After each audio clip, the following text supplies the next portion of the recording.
Welcome to Zunaira Azhar official. Viewers, آج کا جو سب سے پہلا ٹاپک ہے وہ آف کورس یہی ہے کہ پی ٹی آئی نے جو مارچ کیا ہے ایک دفعہ پھر پنڈی کی طرف، اور اس میں جو اعلان کیا ہے P T I chairman Imran Khan صاحب نے، اس کے کیا ایفس اینڈ بٹس ہو سکتے ہیں یا کیا پروز اینڈ کونس ہو سکتے ہیں. لیکن اس سے پہلے میں ایک سوال کا جواب دینا چاہوں گی جو آج کل مجھ سے کافی سارے لوگ پوچھ رہے ہیں، اور وہ سوال یہ ہے کہ میں کچھ عرصہ پہلے تک عمران خان کو سپورٹ نہیں کرتی تھی، بلکہ میں ان کی کافی بڑی کرٹیک تھی، اور اب میں ان کو سپورٹ کر رہی ہوں، تو یہ چینج کیوں آیا ہے؟ سب سے پہلے تو سب سے زیادہ شکریہ ان لوگوں کا جنہوں نے مجھ سے بہت تہذیب کے ساتھ یہ بات پوچھی، and I really encourage it کہ جو کوئی بھی بات کی جائے وہ تہذیب کے دائرے میں رہ کے کی جائے، گو کہ ایسا بہت کم ہوتا ہے. لیکن I am really thankful to those people جنہوں نے مجھے میسیجز کیے اور یہ بات مجھ سے پوچھی. ویئرز، اپریل میں جو کچھ ہوا اس ملک میں، ووٹ آف نو کانفیڈنس، اور اس کے پیچھے کیا کیا ٹینٹیکلز تھے، کون کون سے محرکات تھے، کیا کیا ہوا اس سے 6 months پہلے سے، کتنی بڑی ایک ڈیفیمیٹری کیمپین چلائی گئی اگینسٹ این الیکٹڈ گورنمنٹ، یہ سب کچھ ایک انسان کو چینج کرنے کے لیے کافی ہے. ایز اے جرنلسٹ کم از کم مجھے چینج کرنے کے لیے کافی تھا، اور یہ سینٹیمنٹ صرف میں نہیں، بہت سارے جرنلسٹ اس وقت رکھتے ہیں. اور اگر آپ ہم لوگوں کو چھوڑ دیں تو جو آپ لوگوں کو لوگوں کا ہجوم عمران خان کے پیچھے نظر آ رہا ہے، اس کی وجہ یہی ہے کہ 1 سال کے اندر ہونے والے کچھ ایسے واقعات نے ہمیں جھنجھوڑ کے رکھ دیا ہے، اور ہمیں اندازہ ہوا ہے کہ ہمارا ملک، اگر ہم نے آج اس کو چینج کرنے کی کوشش نہ کی اور اس کے خلاف آواز نہ اٹھائی، تو اسی طرح ایک میوزیکل چیئر اور ایک رولر کوسٹر میں چلتا رہے گا جیسا آج تک چلتا رہا ہے. بہت بڑا جو ایک تبصرہ میں کیا کرتی تھی عمران خان کی گورنمنٹ پہ، وہ یہ تھا کہ یہ عمران خان کس این آر او کی بات کرتے ہیں، جب بار بار کہتے ہیں کہ یہ لوگ مجھ سے این آر او مانگ رہے ہیں اور میں ان کو این آر او نہیں دوں گا، اور کسی شکل میں بھی ان لوگوں سے بات کرنا پسند نہیں کرتے تھے، ان سے ہاتھ نہیں ملاتے تھے. اس وقت تک مجھے یہ نہیں معلوم تھا کہ کس طرح اسٹیبلشمنٹ کے ساتھ مل کے ایک اتنا بڑا پریشر ماؤنٹ کیا گیا ہے ایک الیکٹڈ گورنمنٹ کے اوپر، اور اس میں صرف ایک جو زیر بحث چیز ہے وہ یہ ہے کہ کچھ لوگوں کو آپ نے چھوٹ دینی ہے، کچھ لوگوں کو آپ نے آزادی دینی ہے اس طرح کی کرپشن کرنے کی کہ وہ جو مرضی کر لیں، ان کو کوئی پوچھنے والا نہ ہو.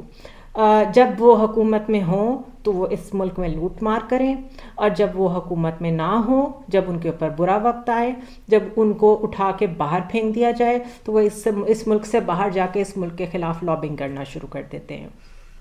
عمران خان نے اس کے خلاف سٹینڈ لیا، اور جب ہمارے پاس اس چیز کا پروف آ گیا، اور سب سے بڑا پروف تھا ووٹ آف نو کانفیڈنس، جس کو سارے اپوزیشن، اس وقت کی اپوزیشن اور آج کی پی ڈی ایم، سارے ممبران پولیٹیکل پارٹیز کے یہ کہتے تھے کہ پاکستان میں ووٹ آف نو کانفیڈنس تب تک کامیاب نہیں ہو سکتی جب تک اسٹیبلشمنٹ نہ چاہے. تو ہم نے اسٹیبلشمنٹ کے چاہنے سے ووٹ آف نو کانفیڈنس کو کامیاب ہوتے دیکھا. ہم نے لوگوں کو پیسے لیتے دیکھا، فلور کراسنگ کرتے دیکھا. یہ سب پہلی دفعہ نہیں تھا، لیکن کبھی تو you have to put your foot down, اور کبھی تو آپ نے ظلم کے خلاف آواز بلند کرنی ہوتی ہے. سوشل میڈیا کے دور میں جو سب سے بڑا فائدہ ہوا وہ یہ ہوا کہ ہم نے چیزوں کو آنکھوں سے دیکھ لیا، ریکارڈنگز کو دیکھ لیا، ویڈیوز کو دیکھ لیا. اب جب سب کچھ آپ کے سامنے ہو اور اس کے بعد بھی اگر آپ اپنی سوچ تبدیل نہ کریں یا آپ اپنی رائے تبدیل نہ کریں، تو اس کا مطلب ہے یا تو آپ اسٹیٹس کو کا حصہ ہیں، یا پھر آپ بھی ان لوگوں کا حصہ ہیں جو اس ایک اسٹیٹس کو کی کنٹینیوٹی سے فائدہ اٹھا رہے ہیں. اور اگر آپ ان میں سے نہیں ہیں اور آپ کو اپنے سامنے کچھ غلط ہوتا نظر آ رہا ہے، تو پھر اس کو صحیح تو کہنا چاہیے. اور جرنلزم تو نام ہی اسی چیز کا ہے، فیکٹس کو سامنے رکھتے ہوئے، نیوز کو سامنے رکھتے ہوئے آنیسٹ انالیسس دینا.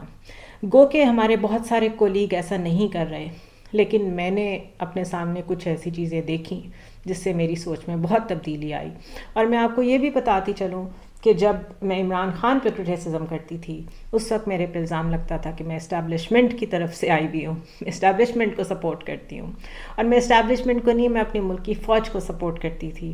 کیونکہ مجھے یہ لگتا ہے کہ فوج نے ہمیں بہت سارے طریقے سے،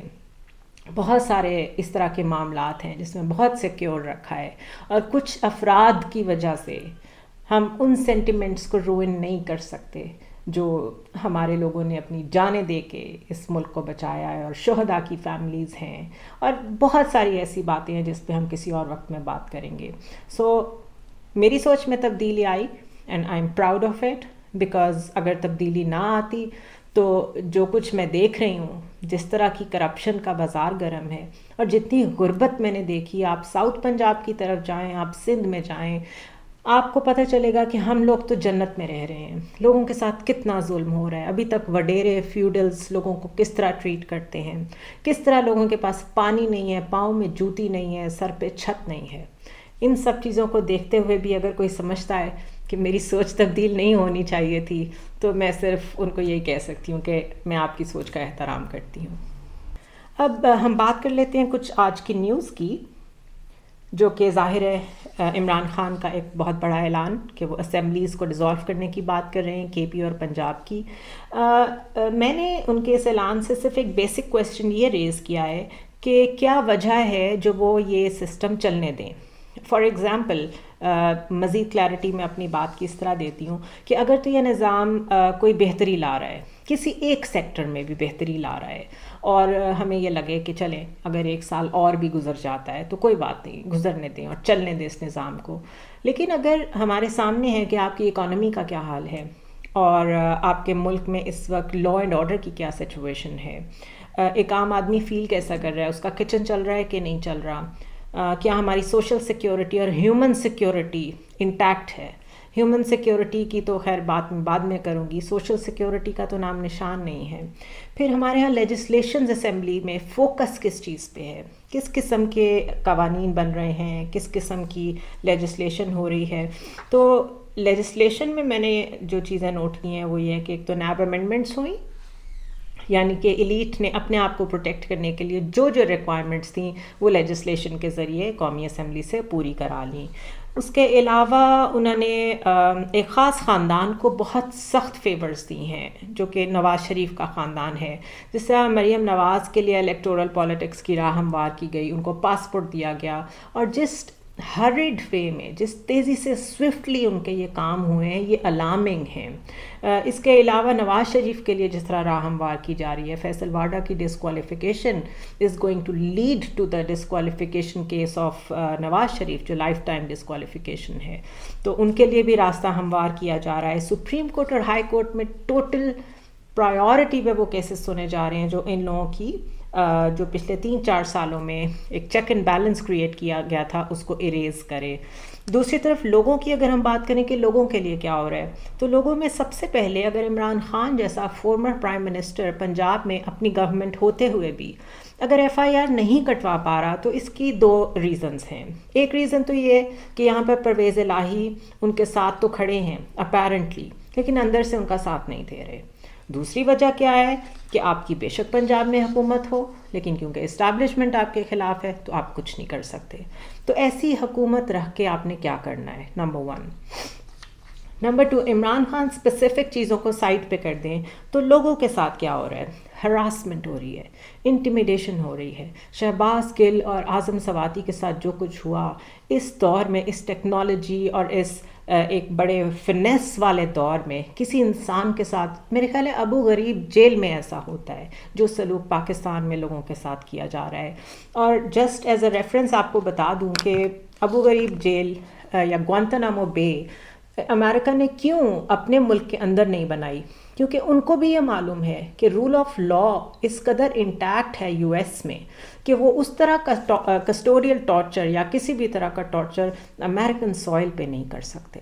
سو انہوں نے اپنے آپ کو سیف رکھنے کے لیے امریکن سوائل سے باہر جا کے جیلز بنائیں اور وہاں پہ وہ سب ٹارچرز کیے. تو کم از کم ان کو اپنے ملک کے کانسٹیٹیوشن اور لا اور سینکٹٹی کی کوئی حیا ہے، کوئی شرم ہے. ہمارے ملک میں وہ بھی نظر نہیں آ رہی. اس کے علاوہ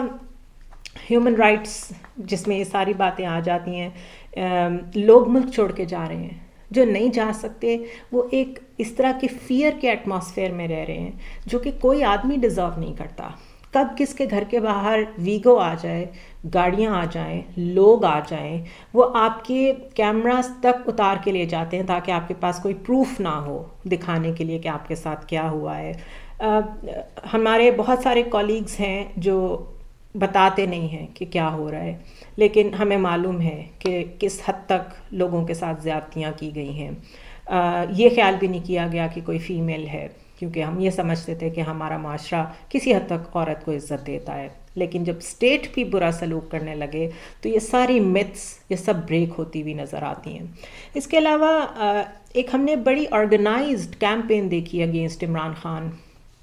کیونکہ جب یہ دیکھ لیا گیا کہ ایک شخص کا قد بہت بڑا ہوتا جا رہا ہے، ہر اس چیز سے بڑا ہوتا جا رہا ہے جس نے اس ملک کو ہمیشہ کنٹرول کیا ہے، تو اس انسان کو گولیاں بھی ماری گئیں، اس کی کیریکٹر اسیسینیشن بھی کی گئی، اور توشہ خانہ اور گھڑی اس سے زیادہ کچھ نکال نہیں سکے ان کے خلاف.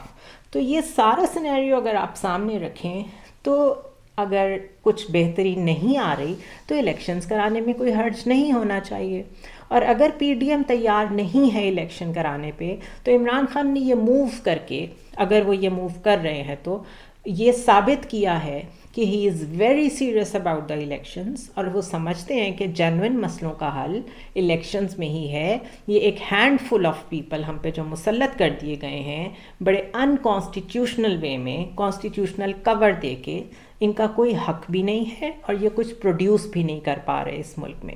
سو اٹس اے وائز ڈیسیجن. جب انہوں نے پارلیمنٹ میں نہ جانے کا فیصلہ کیا تھا، ہم تب بھی کنفیوز تھے کہ یہ پارلیمنٹ سے باہر بیٹھ جائیں گے تو بڑے مسائل کریٹ ہوں گے، اور جب اندر بیٹھتے ہیں تو کافی ساری لیجسلیشنز کو آپ بلاک کر سکتے ہیں. لیکن ہم نے دیکھا کہ ان کے پارلیمنٹ کے باہر بیٹھنے سے جو ایک مورل اتھارٹی ہوتی ہے آف دا نیشنل اسمبلی وہ بریک ہو گئی، اور اپنے سٹانس پہ قائم رہے عمران خان کہ وہ ان لوگوں کے ساتھ نہیں بیٹھے. تو اگر ہمیں ایک موقع مل رہا ہے، ہمیں ایک ایسا لیڈر مل رہا ہے جو کہ ایتھکس کی بیس پہ ہمیں لیڈ کرنے کو تیار ہے، اور پاکستانی قوم اس کا ساتھ بھی دے رہی ہے، تو میرے خیال ہے it's a good gesture, it's a good chance for Pakistan کہ وہ ایک کریکشنل وے پہ جائے، بجائے اس کے کہ وہی ٹریڈیشنل پولیٹیکل انجینئرنگ ہوتی رہے، ایک پارٹی کے بعد دوسری پارٹی ایک دوسرے کو لانچ کرتے رہیں، جب کسی کی ضرورت نہ رہے اس کو ڈسپوز کر کے پھینکتے ہیں. اور آپ نے دیکھا ہے کہ جو ایک چیف آف آرمی اسٹاف کی تعیناتی تھی اس میں بھی کوئی رکاوٹ نہیں ڈالی، بہت اچھا جیسچر دیا پی ٹی آئی نے. اب the ball is in the court of the establishment and the government. اگر آپ سمجھتے ہیں کہ ایک فیئر پلے ہونا چاہیے اور آپ نے جو کچھ کیا ٹھیک کیا، اور آپ کے ساتھ بھی اتنے ہی لوگ ہیں جتنے عمران خان کے ساتھ ہیں، تو لیٹس ہیو الیکشنز. اور الیکشنز کے بعد جو بھی الیکٹڈ گورنمنٹ آتی ہے وہ کسی کو الاؤ نہ کرے کہ کوئی جلاؤ گھیراؤ کیا جائے، کوئی مارچ کیے جائیں یا کوئی دھرنا دیا جائے. I think this is a very fair idea. لیکن ابھی اس پہ رسپانس دیکھنا باقی ہے گورنمنٹ کا، جو کہ میرے خیال میں ہر ممکن ریزسٹ کرے گی الیکشنز میں جانے کو. آئی ول سی یو ٹمارو.